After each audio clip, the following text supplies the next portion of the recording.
میرے محترم دوستو،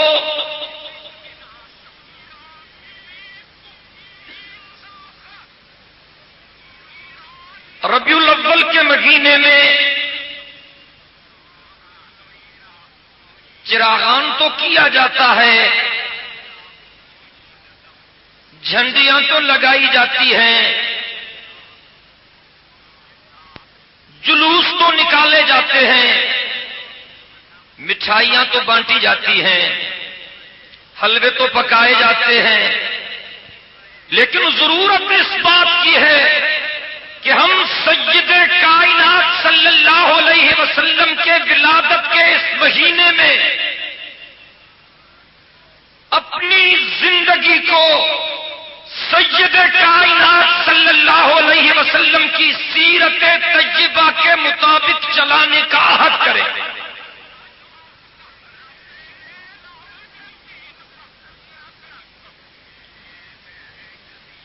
کچھ لوگ سمجھتے ہیں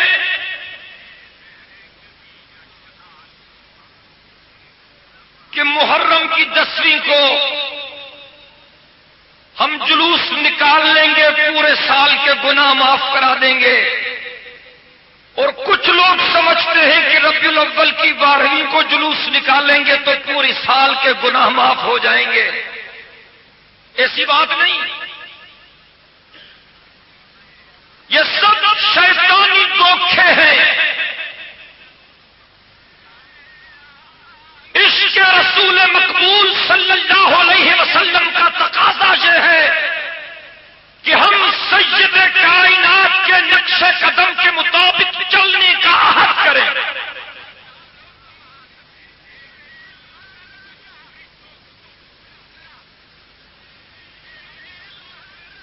انتہائی افسوس کی بات ہے کہ ہم کلمہ پڑھنے والے زبان سے تو عقیدت کا دم بھرتے ہیں، لیکن کردار کے حوالے سے سید کائنات کے نقش قدم کے الٹ چلتے ہیں۔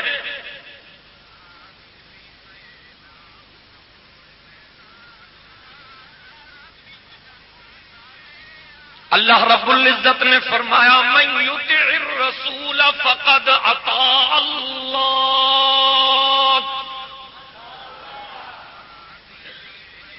ایک تو لاؤڈ اسپیکر بھی میرا ساتھ نہیں دے رہا اور آپ بھی میرا ساتھ نہیں دے رہے، اس سے یہ نہ ہو تو اچھا ہے۔ اللہ رب العزت نے فرمایا انا ارسلناک شاہدا ومبشرا ونذیرا وداعیا الی اللہ باذنہ وسراجا منیرا۔ سید کائنات صلی اللہ علیہ وسلم کی بعثت کے مقصد کو سمجھیں کہ آقا کے بعثت کا مقصد کیا ہے، آپ کیوں تشریف لائے۔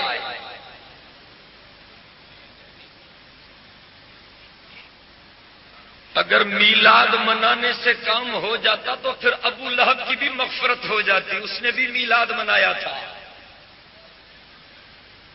اور سید کائنات صلی اللہ علیہ وسلم کی ولادت کی خوشی میں اس نے اپنی لنگی کو آزاد کیا تھا،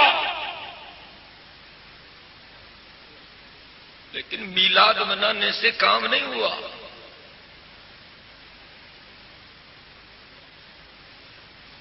سید کائنات صلی اللہ علیہ وسلم کے نقش قدم کے مطابق وہی نہیں چلا، انکار کیا، پیغام مصطفیٰ کو جھٹلایا، سید کائنات صلی اللہ علیہ وسلم کی سیرت طیبہ کو جھٹلایا، جہنمی بن گیا میلاد منانے کے باوجود۔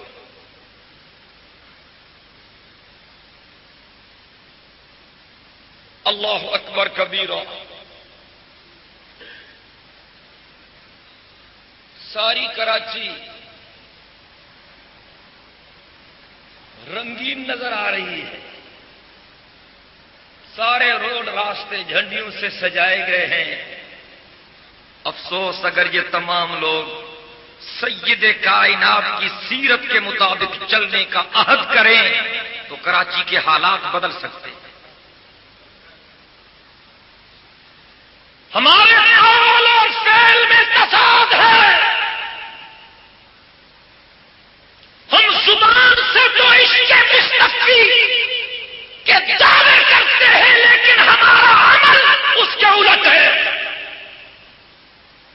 مدینہ مدینہ تو کہتے ہیں لیکن جب موقع ملتا ہے تو مدینے کے اماموں کے پیچھے نماز بھی نہیں پڑھتے۔ معاف فرمائیں، یہ محبت نہیں، یہ بغاوت ہے، یہ عشق نہیں، یہ دھوکہ ہے۔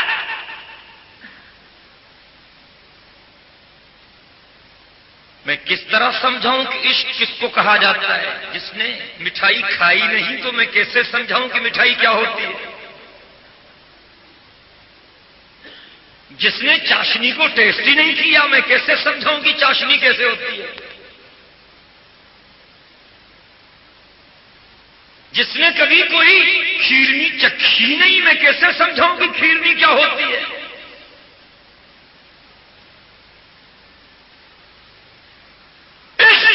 مصطفی کے دعوے داروں پر لازم ہے کہ وہ سید کائنات صلی اللہ علیہ وسلم کے نقش قدم کے مطابق چلنے کا حق کرے۔ دعا کریں کہ اللہ ہم سب کو سچا عاشق رسول بنا دے۔ دل کی گہرائیوں سے آمین کہیں۔ میرے محترم دوستو، سید کائنات صلی اللہ علیہ وسلم کی سیرت تجربہ پر نظر کرے۔ ہمارے آقا کا تو جواب ہی نہیں۔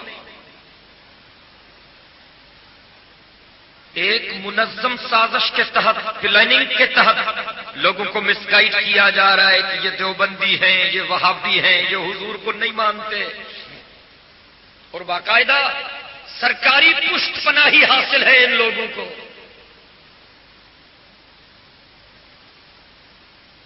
ان غلط فہمیوں کو دور ہونا چاہیے۔ وہ کون سا بدبخت ہے جو رسول کو نہ مانے؟ وہ کون سا جہنمی ہے؟ وہ کون سا ملعون ہے جو اللہ کے نبی کی عظمت کا انکار کرے؟ جس طرح اللہ کا انکاری مسلمان نہیں بن سکتا، اسی طرح جناب محمد الرسول اللہ کا انکاری بھی مسلمان نہیں بن سکتا۔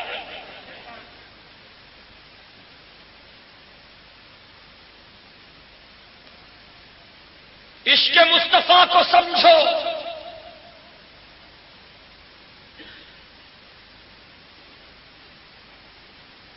سارے نبی شریف ہیں لیکن ہمارے آقا اشرف ہیں۔ سب کہیں سبحان اللہ، ذرا مل کے بولیں۔ سارے نبی شریف ہیں لیکن ہمارے آقا اشرف ہیں۔ سارے نبی کریم ہیں لیکن ہمارے آقا اکرم ہیں۔ سارے نبی حسین ہیں لیکن ہمارے آقا افضل ہیں۔ سارے نبی جمیل ہیں لیکن ہمارے آقا اجمل ہیں۔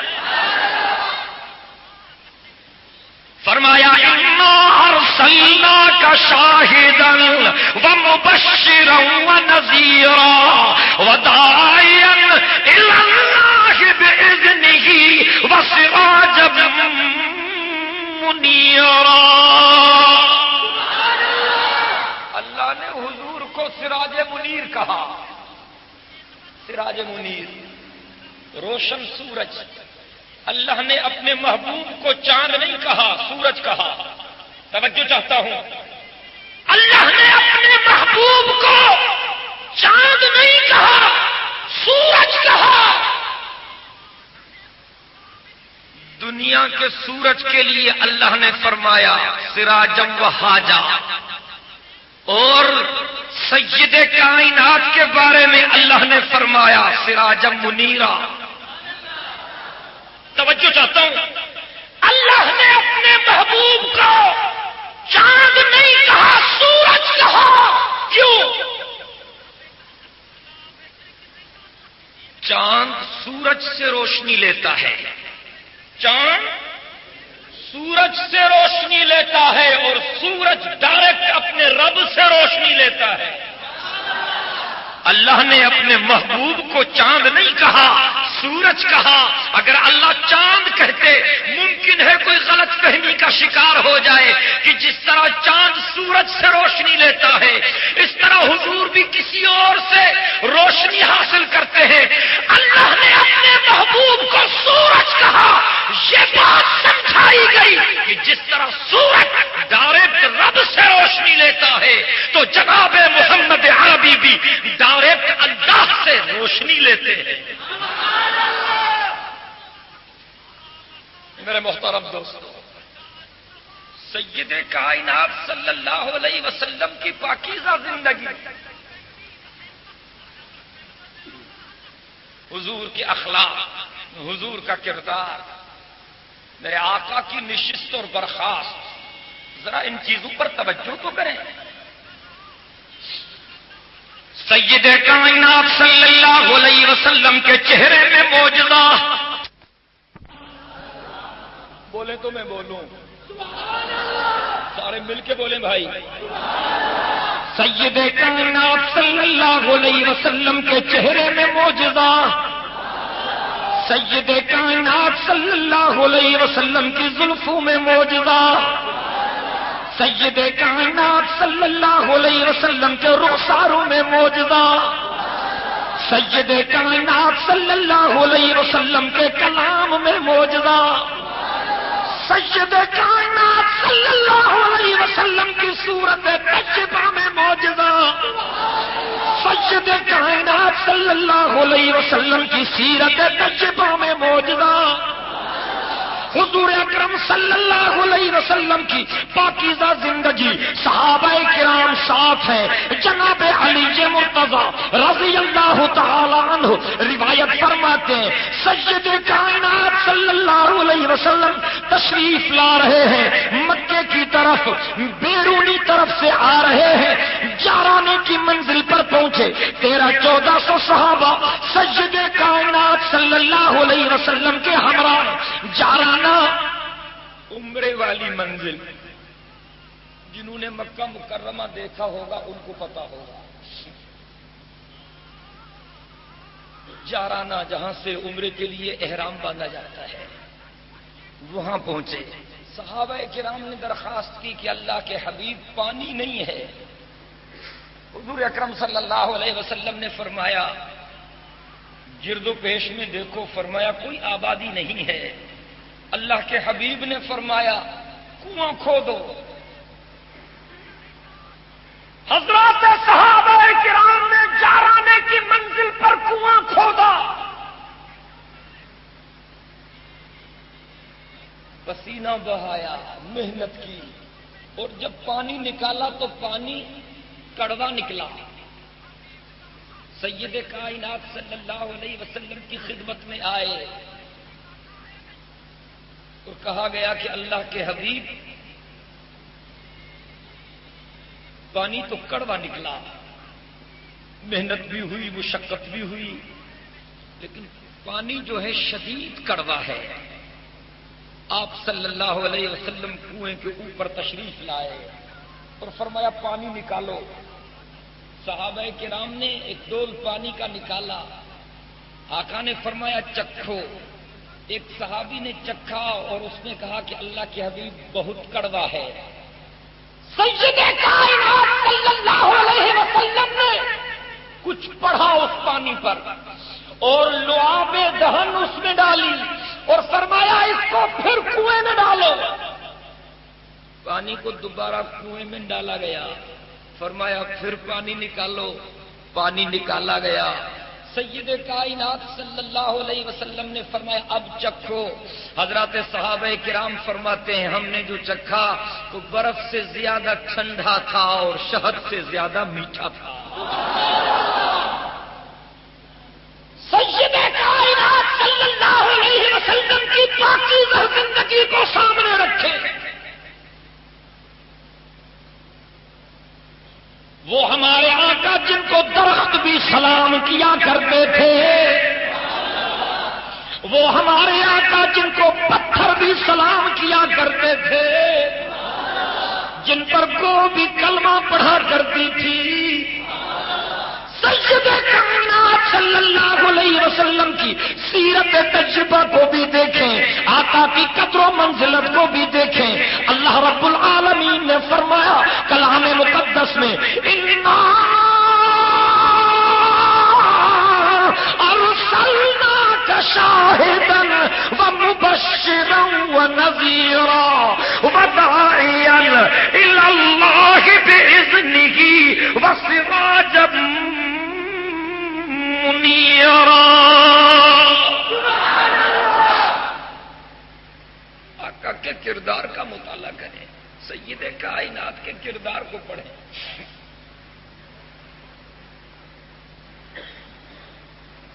ساری زندگی خدمت خلق میں گزار دی،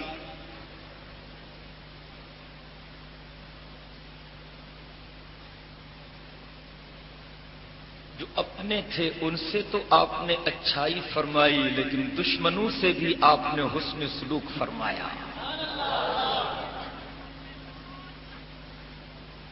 اللہ اکبر کبیرہ۔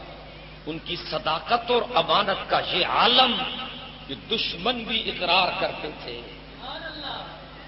کہ جناب محمد الرسول اللہ صلی اللہ علیہ وسلم کی صداقت اور امانت کا جواب نہیں۔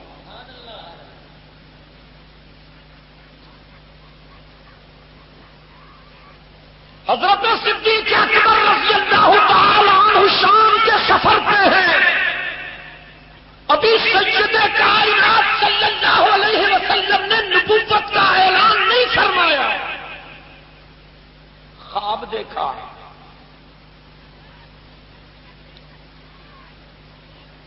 سید کائنات صلی اللہ علیہ وسلم کی زیارت ہوئی، بشارت ملی، خدمت کی۔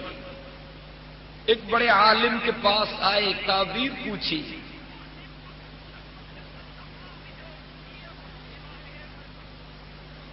تورات، زبور اور انجیل کے بڑے عالم۔ انہوں نے فرمایا پہلے نام بتاؤ۔ تو حضرت صدیق اکبر رضی اللہ تعالی عنہ نے فرمایا کہ میرا نام ہے ابو بکر۔ تو اس نے کہا یہ تو کنیت ہے، نام بتاؤ۔ کا نام ہے عبداللہ۔ کا ٹھیک ہے، والد کا نام بتاؤ۔ کا ابو قحافہ۔ فرمایا یہ بھی تو کنیت ہے، صحیح نام بتاؤ۔ فرمایا عثمان۔ کا ٹھیک ہے، کون ہو؟ قریشی ہوں۔ کہاں سے آئے ہو؟ مکے سے آیا ہوں۔ کیا کام کرتے ہو؟ میں تاجر ہوں۔ تو اس عالم نے کہا کہ آپ اپنا کرتا اتاریں، ایک نشانی آپ کے سینے پر دیکھنا چاہتا ہوں۔ حضرت صدیق اکبر رضی اللہ تعالی عنہ نے فرمایا کہ کرتا نہیں اتاروں گا۔ وہ حیادار تھے، وہ حیادار تھے۔ اللہ اکبر۔ اور آج جو کچھ ہو رہا ہے بے حیائی کی بنیادوں پر ہو رہا ہے۔ دعا کریں کہ اللہ مسلمانوں کو حیا کی دولت سے مالا مال کر دے۔ اور وہ چار چیزیں جن کو سنن المرسلین کہا جاتا ہے، ان میں پہلے نمبر پر حیا ہے۔ چار چیزیں جن کو سنن المرسلین کہا جاتا ہے، کہ وہ چار چیزیں تمام انبیاء کرام میں پائی جاتی تھیں۔ الحیاء والتعطر والسواک والنکاح۔ یہ چار چیزیں ان کو سنن المرسلین کہا جاتا ہے کہ یہ چار چیزیں تمام انبیاء کرام میں موجود تھیں۔ کون سی چار چیزیں؟ تمام اللہ کے نبی حیادار تھے، صاحب حیا تھے۔ یہ پہلی چیز، اللہ کے سارے نبی حیادار تھے۔ الحیاء والتعطر، اور اللہ کے سارے نبی خوشبودار تھے۔ ہاں، اور تیسری چیز والسواک کو، اللہ کے سارے نبی مسواک کیا کرتے تھے۔ آپ کے لیے تو یہ چیزیں معمولی ہیں، آپ ان کو آزما کے تو دیکھیں، آزما کے تو دیکھیں۔ واللہ آج تو جدید سائنسی ریسرچ نے اس چیز کو تسلیم کیا ہے کہ جو مسواک ہے یہ ٹوتھ برش سے بہتر ہے۔ ہاں، یہ جو آپ برش استعمال کرتے ہیں اس سے یہ مسواک بہتر ہے۔ یہ آپ کی ماڈرن سائنس کی ریسرچ ہے کہ پہلی مرتبہ جب آپ برش استعمال کریں گے اس وقت تو اسٹرلائز ہوگا، لیکن ایک دفعہ استعمال کرنے کے بعد اس کی اسٹرلائزیشن ختم ہو جائے گی۔ آپ دھوتے رہیں لیکن اس میں جو جراثیم آ جاتے ہیں ان کو آپ مکمل طور پر دفع نہیں کر سکتے، لیکن یہ جو مسواک ہے نا اس میں ایسے اجزاء موجود ہیں کہ مسواک میں اگر کوئی جراثیم آئے گا تو خود بخود مر جاتا ہے۔ یہ سید کائنات کے سنت کی برکت ہے۔ وہ چار چیزیں جو تمام انبیاء کرام میں موجود تھی یہ یاد کر لیں اور ان چیزوں کو اپنانے کی کوشش کریں۔ الحیاء والتعطر والسواک والنکاح، تمام اللہ کے نبی حیادار تھے، یہ پہلی چیز۔ تمام اللہ کے نبی خوشبودار تھے، عطر استعمال کرتے تھے، اور ہمارے آقا کا تو پسینہ بھی عطر تھا۔ اور پھر کہنے دیجئے مجھے کہ سیپ سے موتی اور پتھر سے نگینہ نکلا،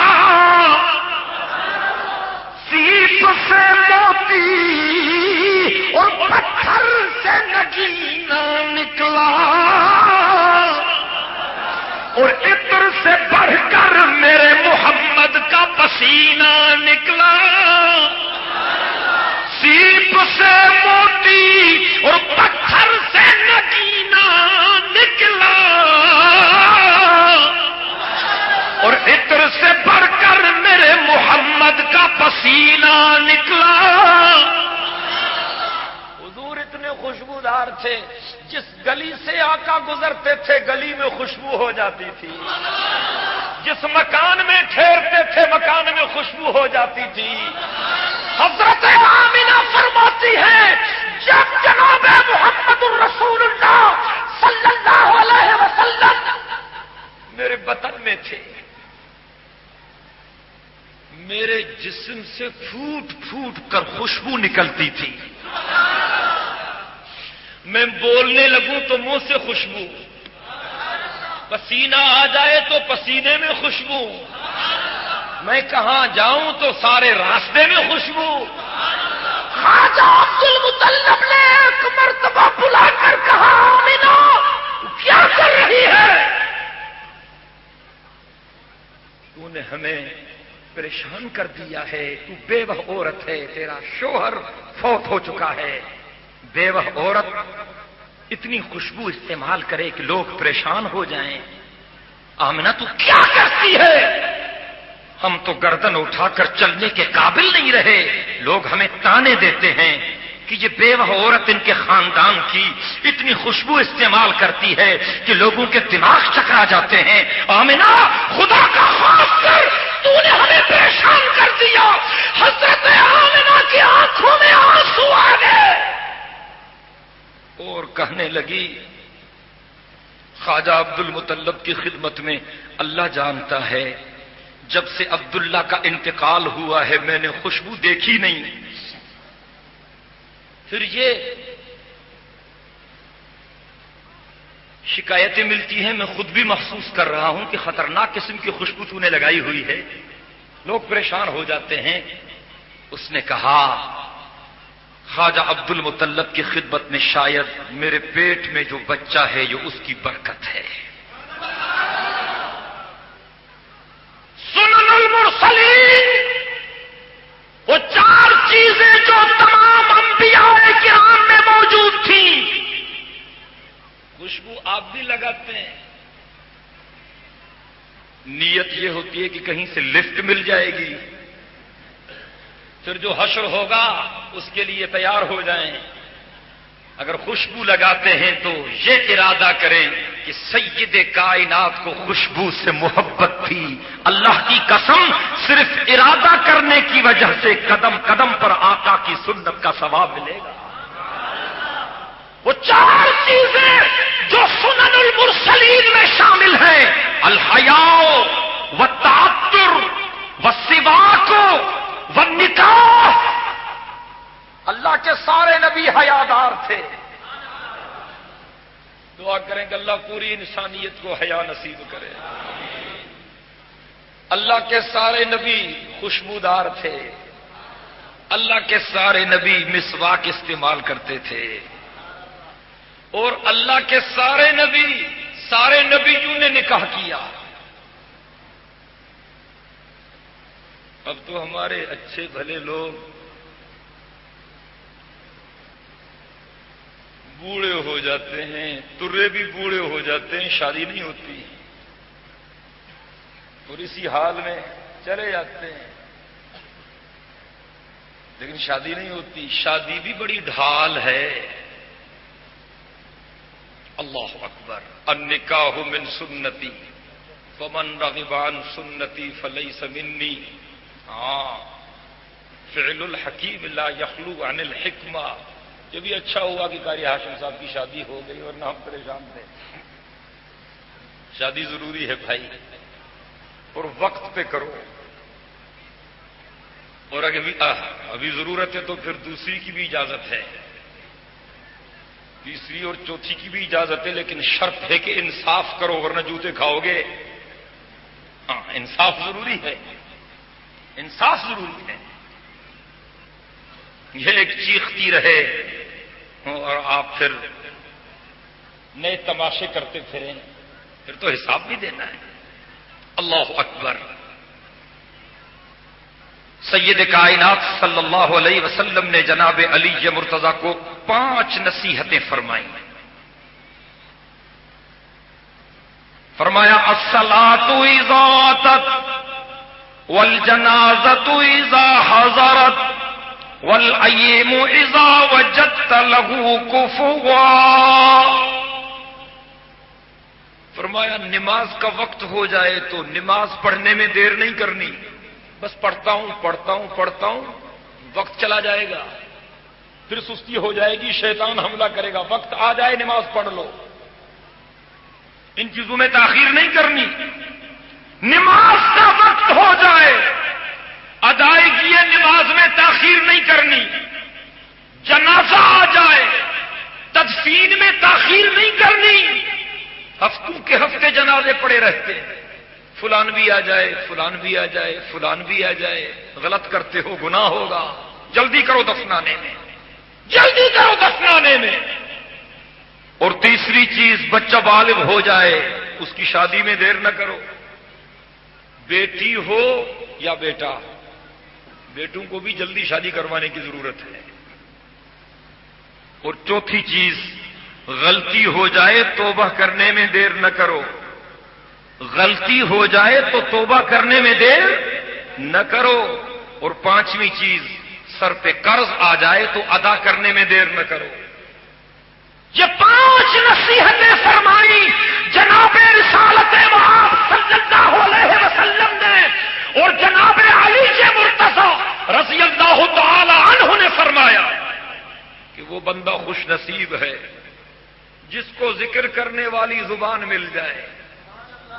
کون سی زبان مل جائے؟ بولیں بھائی، سارے بولیں، مل کے بولیں، ذکر کرنے والی زبان مل جائے، گالیاں دینے والی زبان نہیں، غیبت کرنے والی نہیں، ذکر کرنے والی زبان۔ جناب علی مرتضی نے فرمایا وہ بندہ خوش نصیب ہے جسے ذکر کرنے والی زبان مل جائے، جسے شکر کرنے والا دل مل جائے، شکر کرنے والا دل اور مصیبتوں کو برداشت کرنے والا بدن مل جائے۔ فرمایا وہ بندہ خوش نصیب ہے جسے وطن کی روٹی مل جائے، وطن کی روٹی، روٹی کی وجہ سے پتہ نہیں لوگ کہاں کہاں مارے پھرتے ہیں، وطن کی روٹی نصیب نہیں ہوتی۔ یہ بھی اللہ کی بڑی مہربانی ہے، اللہ سب کو نصیب کرے، آمین کہیں۔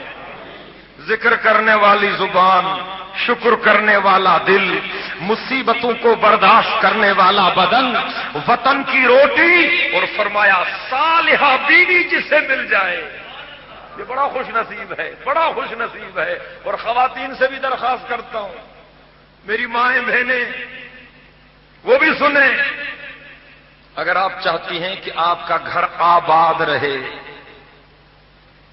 اگر آپ چاہتی ہیں کہ آپ کا گھر آباد رہے، تو جب آپ کا شوہر گھر میں آئے تو آپ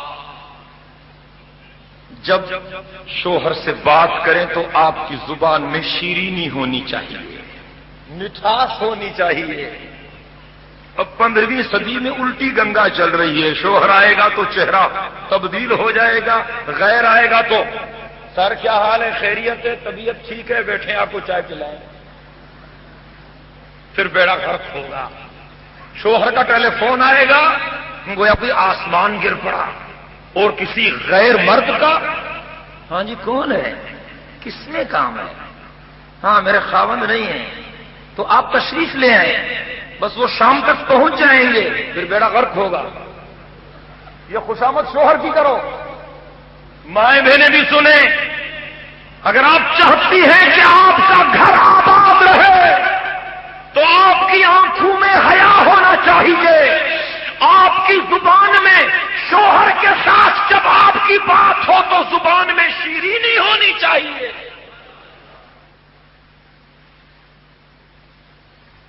اور آپ کی نیت میں بھلائی ہونی چاہیے، اور گھر کے کام کرنے سے آپ کے ہاتھ تھکنے نہ پائیں۔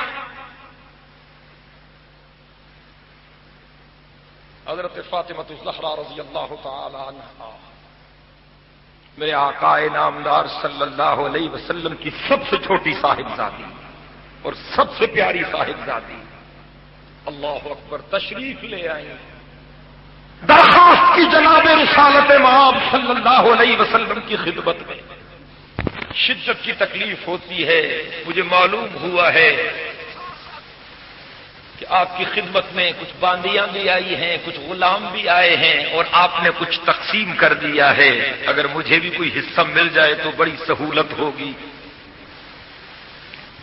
لیکن جناب رسالت مآب صلی اللہ علیہ وسلم نے فرمایا فاطمہ،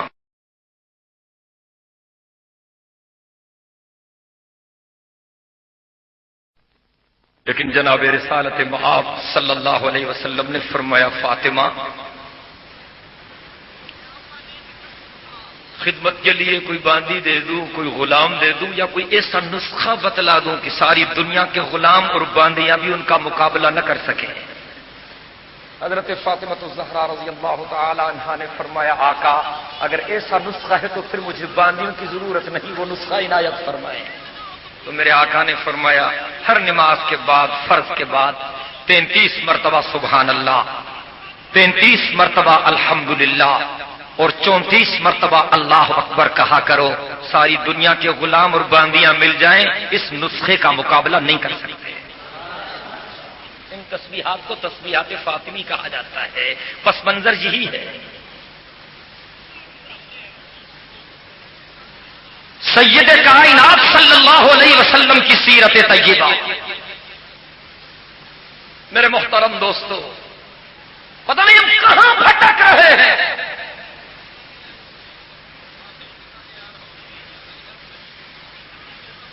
آقا نامدار صلی اللہ علیہ وسلم کی زندگی کو سامنے رکھیں، حضور اکرم صلی اللہ علیہ وسلم کے نقش قدم کے مطابق چلنے کا عہد ہے۔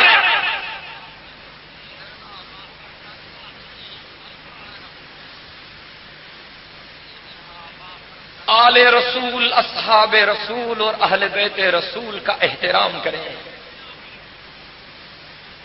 اور یہ سارے نجوم ہدایت ہیں۔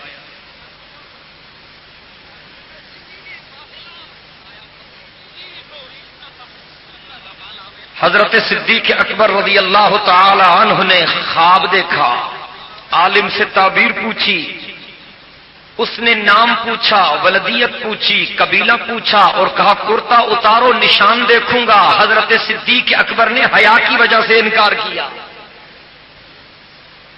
تو اس نے کہا کہ ذرا یہ دیکھو کہ آپ کے سینے پر اس قسم کا کوئی نشان ہے؟ تو حضرت صدیق اکبر نے خود دیکھ کر بتلایا کہ جی ہے۔ تو اس نے کہا کہ تجھے مبارک ہو، ان قریب اللہ کے آخری نبی آنے والے ہیں، ان کی زندگی میں آپ ان کے مشیر ہوں گے اور ان کی وفات کے بعد آپ ان کے جانشین ہوں گے۔ اور جب جناب رسالت مآب صلی اللہ علیہ وسلم نے اعلان نبوت فرمایا اور جب صدیق اکبر سامنے آئے اور جب حضرت صدیق اکبر کو دعوت دی گئی اور جب حضرت صدیق اکبر نے کچھ پوچھا تو آقا نے فرمایا کہ شام کے سفر میں تو نے جو خواب دیکھا تھا نا، میں اس کی تعبیر ہوں۔ صدیق اکبر نے کلمہ پڑھا اور سید کائنات کی غلامی اختیار کی۔ میں نے کہا دنیا کے سورج کو اللہ نے سراج وہاج کہا اور جناب رسالت مآب صلی اللہ علیہ وسلم کو اللہ نے سراج منیر کہا۔ انا ارسلناک شاہدا ومبشرا ونذیرا وداعیا الی اللہ باذنہ وسراجا منیرا۔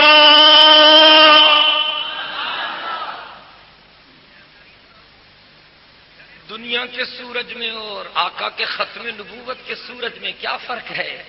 ام المؤمنین عفیفہ کائنات مریم اسلام کی خاتون اول، طیبہ، طاہرہ، عالمہ، زاہدہ حضرت عائشہ صدیقہ رضی اللہ تعالی عنہا فرماتی ہیں لنا شمس وللآفاق شمس۔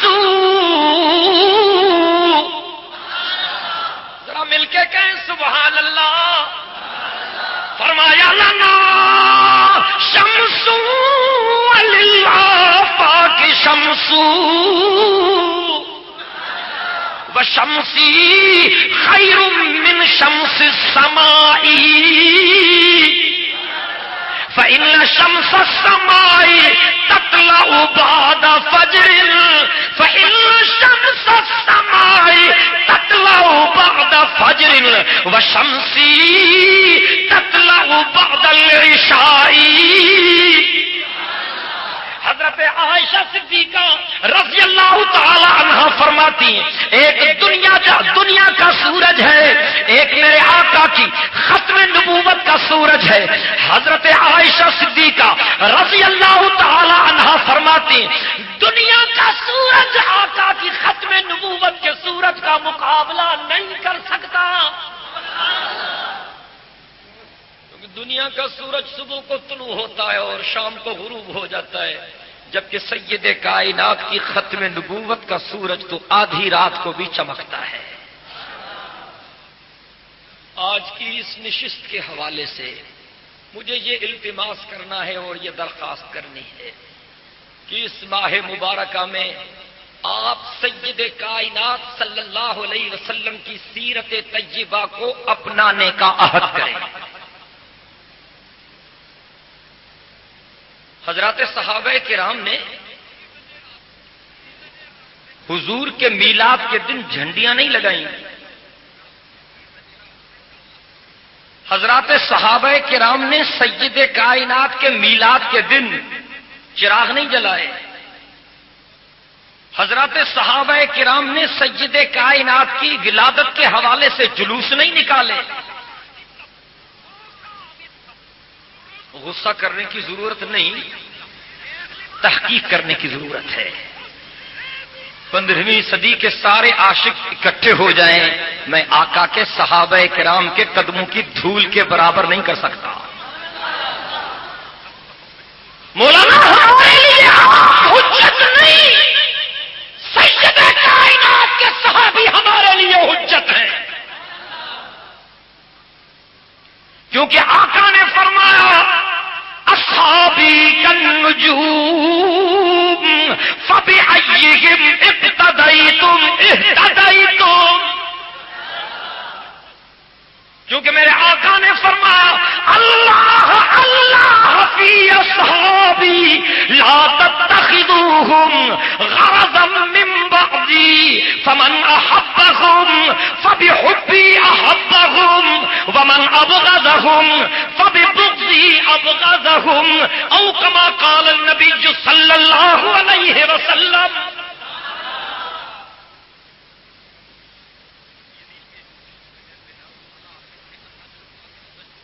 حضور اکرم صلی اللہ علیہ وسلم سے محبت کا مظاہرہ کرنا ہے تو اسی طرح مظاہرہ کرو جس طرح حضرات صحابہ کرام نے مظاہرہ کیا.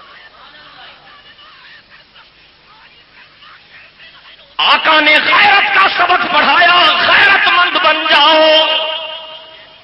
آقا نے نماز کا سبق پڑھایا، نمازی بن جاؤ. آقا نے روزوں کا سبق پڑھایا، روزے دار بن جاؤ. آقا نے حج کا سبق پڑھایا، حج بیت اللہ کی تیاری کرو. آقا نے زکات کا سبق پڑھایا، اموال کی زکات ادا کرو.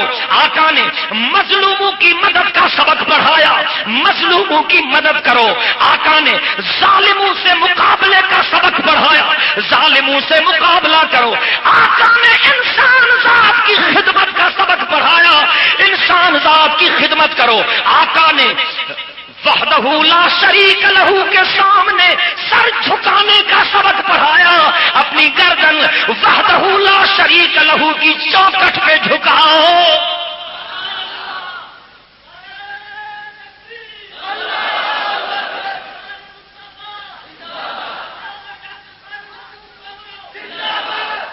آقا نے بتوں کو توڑنے کا سبق پڑھایا. افغانستان کے مجاہدین نے بت توڑے ہیں. یہ پاکستان کے کامریڈ پریشان ہو گئے اور یہ سیکولر قسم کے لوگ، بے دین قسم کے لوگ، اسلام دشمن لوگ اخبارات میں کالموں پہ کالم لکھ رہے ہیں کہ جی بیڑا غرق کر دیا انہوں نے، ظلم کر دیا، بتوں کو توڑ دیا. کوئی کافر اعتراض کرے تو بات سمجھ میں آتی ہے، کلمہ پڑھ کے اعتراض کرنے والے ان منافقین کو کون سمجھائے؟ اگر یہ حضور اکرم صلی اللہ علیہ وسلم کے زمانے میں ہوتے تو یہ حضور پاک صلی اللہ علیہ وسلم کے خلاف بھی اخبارات میں کالم لکھتے.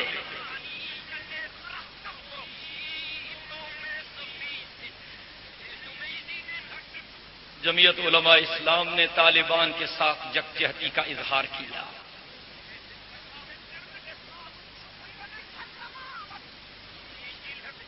اور کچھ عرصہ پہلے پشاور میں جو اجتماع ہوا، جب حضرت مولانا فضل الرحمان صاحب نے امریکہ کو چیلنج کیا تھا تو کچھ یار لوگوں نے کہا تھا کہ مولوی ہے، ملا ہے، مسجد کا ملا ہے، دو چار لوگ ہوں گے پیچھے، دھمکیاں دیتا پھرتا ہے. اس اجتماع کی ضرورت تھی. 20 لاکھ سے زائد فرزندان توحید اس اجتماع میں شریک ہوئے.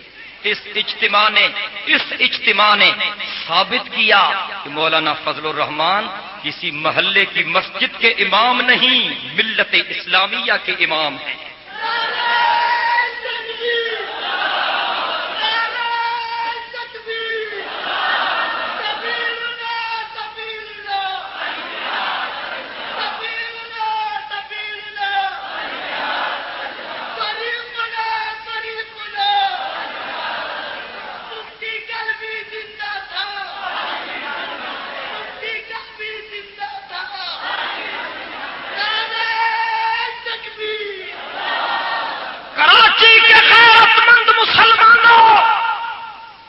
نبوت کا سلسلہ مکمل ہو چکا اور ہمارا عقیدہ ہے کہ آمنہ کے لال اللہ کے آخری نبی ہیں. سب کہیں حضور، مل کے بولے حضور، سارے مل کے بولے حضور آخری نبی ہے. اور آقا کے بعد قیامت تک کوئی نیا نبی نہیں آئے گا، نہ ذلی نہ بروزی. نہ مستقل نہ غیر مستقل، نہ تشریعی نہ غیر تشریعی، حضور آخری نبی ہے۔ سن لیجئے، نبوت کے سلسلے کو مکمل کرنے کے بعد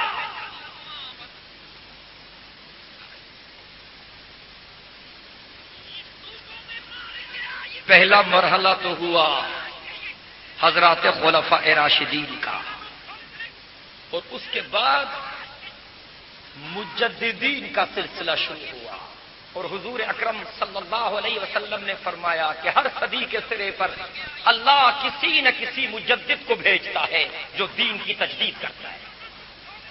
اہم بات عرض کر رہا ہوں، توجہ چاہتا ہوں بھائی۔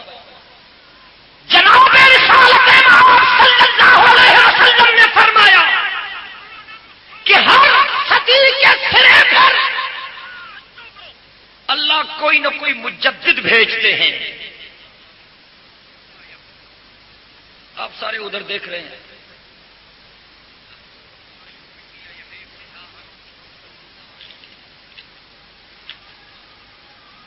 جناب رسالت امام صلی اللہ علیہ وسلم نے فرمایا کہ ہر صدی کے سرے پر، یہ بات یاد کرنی ہے تمہیں، آپ کو کام دے گی، ہر صدی کے سرے پر اللہ رب العزت کوئی نہ کوئی مجدد بھیجتے ہیں جو دین کی تجدید کرتا ہے، اور جو غلط قسم کے لوگ دین کے حوالے سے غلط تعبیریں کرتے ہیں وہ مجدد اس دھول کو صاف کرتا ہے۔ حضرت عمر بن عبد العزیز اپنے دور کے مجدد تھے، سب کہیں سبحان اللہ، ذرا مل کے بولے، میرے آخری کلمات ہیں، تقریر ختم کرنا چاہتا ہوں۔ حضرت عمر بن عبد العزیز اپنے دور کے مجدد تھے، مل کے کہیں سبحان اللہ۔ حضرت امام اعظم ابو حنیفہ اپنے دور کے مجدد تھے، حضرت امام مالک امام دار الہجرہ اپنے دور کے مجدد تھے، حضرت امام شافعی اور امام احمد بن حنبل اپنے دور کے مجدد تھے۔ 10 صدیوں تک یہ سلسلہ عرب میں چلا، 11ویں صدی سے یہ سلسلہ عجم میں منتقل ہوا۔ 11ویں صدی کے مجدد تھے مجدد الفسانی، توجہ چاہتا ہوں، 11ویں صدی کے مجدد تھے شیخ احمد سرہندی مجدد الفسانی رحمت اللہ علیہ، جنہوں نے اکبر کے سامنے کلمۃ الحق کے پرچم کو سر بلند رکھا۔ گردن نہ جھکی جس کی جہانگیر کے آگے، گردن نہ جھکی، گردن نہ جھکی جس کی جہانگیر کے آگے، اور اللہ نے بر وقت کیا جس کو خبردار۔ یہ 11ویں صدی کے مجدد، اور 12ویں صدی کے مجدد، توجہ چاہتا ہوں، 12ویں صدی کے مجدد شاہ ولی اللہ محدث دہلوی رحمت اللہ علیہ، اور اس کے بعد سید احمد شہید اور شاہ اسماعیل شہید کے لیے علماء کرام نے لکھا ہے، اور 14ویں صدی کے مجدد تھے حضرت شیخ الہند، شیخ الہند حضرت مولانا محمود الحسن رحمت اللہ علیہ۔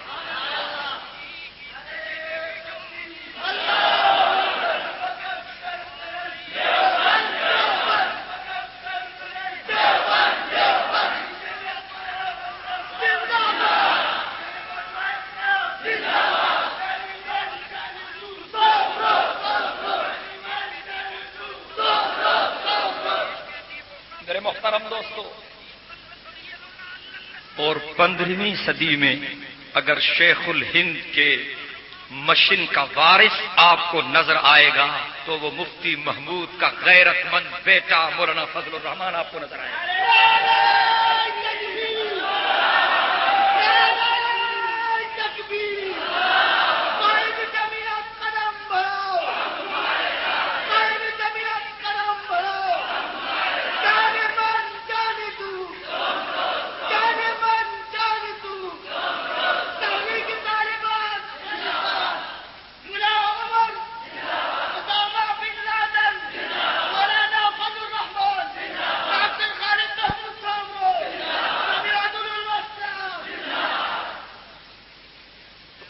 نے سیرت کے پرچم کو سر بلند کیا، کسی نے جہاد کے حوالے سے، کسی نے تصنیف کے حوالے سے، کسی نے تبلیغ کے حوالے سے، کسی نے تدریس کے حوالے سے، کس نے ظالم حکمرانوں کے آنکھوں میں آنکھیں ملانے کے حوالے سے. یہ سارے دین کے شعبے ہیں. میں نے اسی لیے تو کہا اللہ رب العزت نے فرمایا انا ارسلناک شاہدا ومبشرا ونذیرا وداعیا الی اللہ باذنہ وسراجا منیرا. کہیں سبحان اللہ.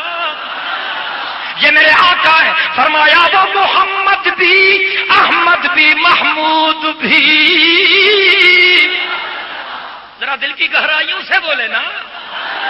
یہ میرے آقا کی سیرت کا جلسہ ہے. مجھے کہنے دیجئے وہ محمد بھی، احمد بھی، محمود بھی، اور حسن مطلق کا شاہد بھی، مشہود بھی، علم و حکمت میں وہ غیر محدود بھی، اور ظاہر امیوں میں اٹھایا گیا. اس کی شفقت ہے بے حد و بے انتہا. آپ بولتے نہیں تھک گئے بھائی. ذرا دل کی محبت سے کہیں سبحان اللہ. اس کی شفقت ہے بے حد و بے انتہا، اور اس کی رحمت تخیل سے بھی مابرا.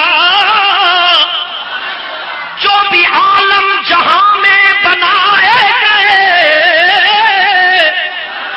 اس کی رحمت کے صدقے بسائے گئے.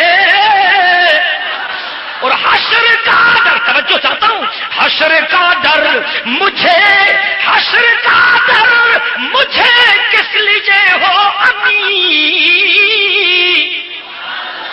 حشر کا ڈر مجھے کس لیے ہو امی. میرے آقا ہے وہ، میرے مولا ہے وہ،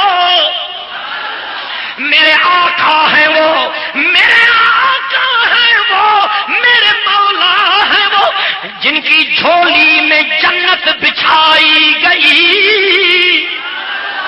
میرے آقا ہے وہ، میرے مولا ہے وہ، جن کی جھولی میں جنت بچھائی گئی، اور جن کے ہاتھوں سے کوثر لٹایا گیا. آئینہ سید کائنات صلی اللہ علیہ وسلم کی سیرت تجربہ کو دیکھیں، آقا کی عظمت کو دیکھیں، آقا کے مقام کو دیکھیں. اللہ رب العزت نے فرمایا وَمَا أَرْسَلْنَاكَ إِلَّا رَحْمَةً لِّلْعَالَمِينَ.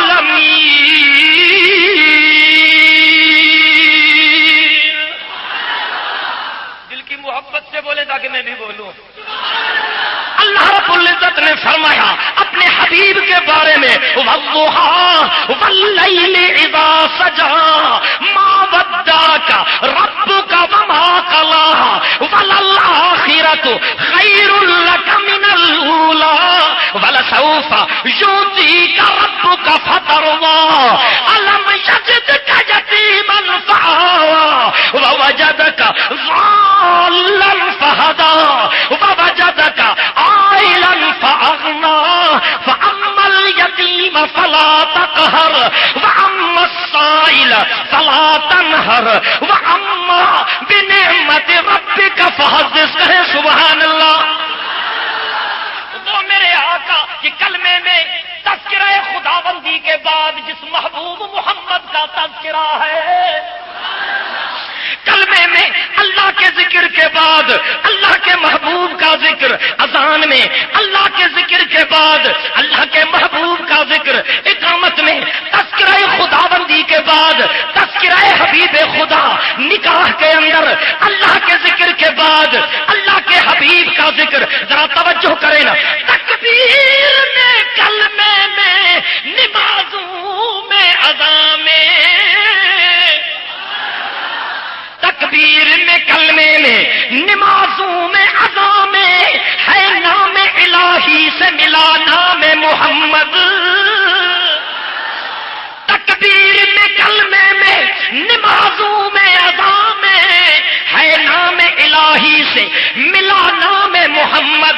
فرمایا جے آدم نے مجھے خلد بری میں، محبت سے بولے نا، فرمایا جے آدم نے مجھے خلد بری میں لکھا ہوا طوبہ پہ ملا نام محمد،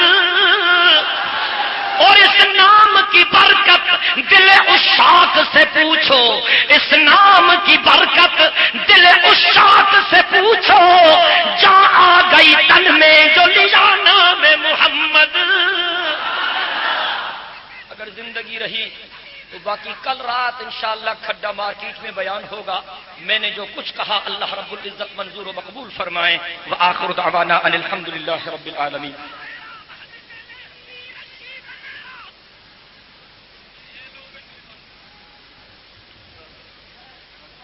درود شریف پڑھ لیں تمام ساتھ۔